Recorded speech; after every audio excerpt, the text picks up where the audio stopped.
Sikat na puntahan tuwing Semana Santa ang mga kilalang beach resort ng Puerto Galera sa Oriental Mindoro. Alamin natin ang latest doon sa live report ni Von Aquino. Von!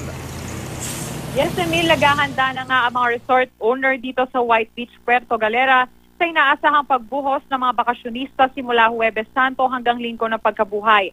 Ayon sa isa sa resort managers, hindi raw muna sila tumatanggap ng booking na walang partial o full payment para matiyak na mababayaran at mauukupa ang kanilang mga kwarto. Pwede naman daw mag-walk-in at mag-book online. Ang mga bakasyonistang maagang nagpunta rito, susulitin na raw ang pag-swimming dito sa White Beach at saka na lamang uuwi sa Maynila sa Huwebes Santo para naman tuparin ang kanilang panata ngayong Semana Santa. May mga dayuhan ding turista. Dahil sa pagbuhos ng mga biyahero ngayong Semana Santa, nakatutok ang Philippine Coast Guard sa pag-inspeksyon sa mga roro at fast-craft vessel para maiwasan ang overloading at excess passengers. Samantala, ipagbabawal naman ang pagpapatunog ng mga loudspeakers sa Good Friday. 8 lifeguards naman ang magbabantay mula alas 6 ng umaga hanggang alas 6:30 ng gabi. Emil? Von, please, ilang katanungan lamang. Ikumpara natin ang sitwasyon sa isla ng Boracay. Mahigpit din ba yung pagpapapasok ng mga turista dyan sa isla? Emil, base rin sa ating experience, no, hindi naman ganun kahigpit yung pagpapapasok ng mga turista dito. In fact, malaya naman sila makapasok anytime at sa oras nga na may mga turistang bumababa mula sa pantalan, sila naman ay ginaguide ng local government patungo doon sa kanilang mga destinasyon. Emil?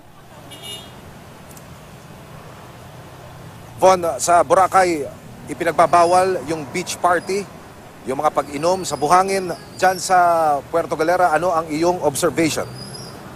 Yes, Emily, pinagbabawal din yung pag-inom ng alak doon sa baybayin ng White Beach. At yung mga pagtatanghal ng mga fire dancers dito, Emil, ay hanggang alas 10 lamang ng gabi. At yung pagpapatunog naman ng mga tugtugin sa mga restaurants ay hanggang alauna on a normal day, Emil, ay hanggang alauna lamang ng madaling araw. Pero 12 o'clock pa lang daw, Emil, ay nagpukusa na yung mga restaurant owners na patayin or itigil yung mga kanilang malakas na pagpapatugtog. Emil?